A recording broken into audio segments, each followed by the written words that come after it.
नमस्कार 99 न्यूज़ के खास खबर में आपका स्वागत है। मैं हूं शंकर कुमार।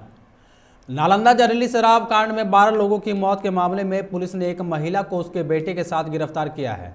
आरोपी महिला सुनीता और उसका बेटा सूरज नालंदा के ही रहने वाले हैं। बताया जाता है कि महिला का इलाके में दबंगई भी चलती है। उसके खौफ के आगे लोग उसकी शिकायत नहीं करते थे। मैडम सुनीता के नाम से इलाके में मशहूर है।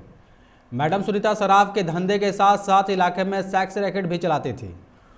उसमें उसका बेटा सूरज भी साथ देता था। दोनों ने इस धंधे में अकुल संपत्ति बनाई। जहरीली शराब की पैकिंग और उसे सप्लाई करने के आरोप में सुनीता के ऊपर हत्या की प्राथमिकी दर्ज की गई है। मोहल्ले वासियों के मुताबिक सुनीता इस धंधे में कई वर्षों से लिप्त थी।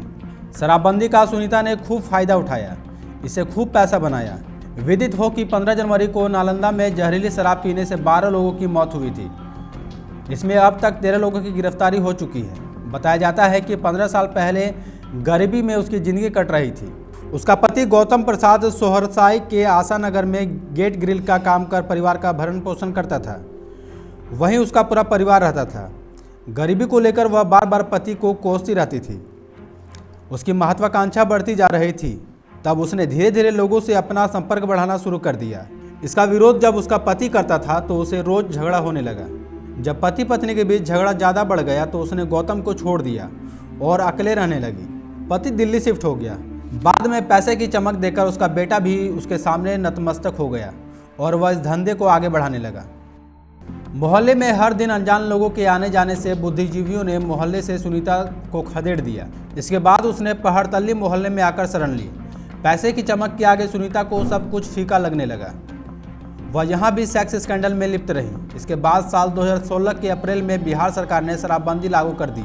यह उसके लिए और भी फायदे का कानून बन गया। शराबबंदी के समय से ही इस धंधे में पूरी तरह से लिप्त हो गई थी। कई सफेद पोशों का भी सुनीता के यहाँ आना जाना लगा रहता था। उसकी हनक में वह अपना भय पड़ोसियों को दिखाकर रखती थी। उसका डर पड़ोसियों में इस कदर हावी हो गया था कि उसके अवैध कारनामों के बारे में वे लोग किसी के सामने बोलने की हिम्मत भी नहीं जुटाते थे। डरे सहमे लोग मोहल्ले में अपनी ज़िंदगी बिता रहे थे। डर की वजह से ही मोहल्ले के लोग सुनीता मैडम बोलने लगे थे। मोहल्ले में उसकी दबंगई भी चलती थी। शराब के धंधे से जुड़े रहने की वजह से कई रसूखदारों तक उसकी पहुंच थी। इस वजह से लोग विरोध करने में भी डरते थे। सेक्स स्कैंडल की दुनिया में भी सुनीता की अलग पहचान थी। इससे भी उसने काफ़ी संपत्ति बनाई है। शहर में पूर्व से एक मकान रहने के बाद एक अन्य मकान की निर्माण कार्य में लगी हुई थी। हालांकि प्रशासन ने घर को सील करते हुए बैंक अकाउंट को फ्रीज कर दिया है। जिस अकाउंट को फ्रीज किया गया है उसमें मोटी रकमों रहने की बात सामने आई है। 99 न्यूज़ की ब्यूरो रिपोर्ट। इस खास खबर में इतना ही। आप देखते रहे 99 न्यूज़। नमस्कार।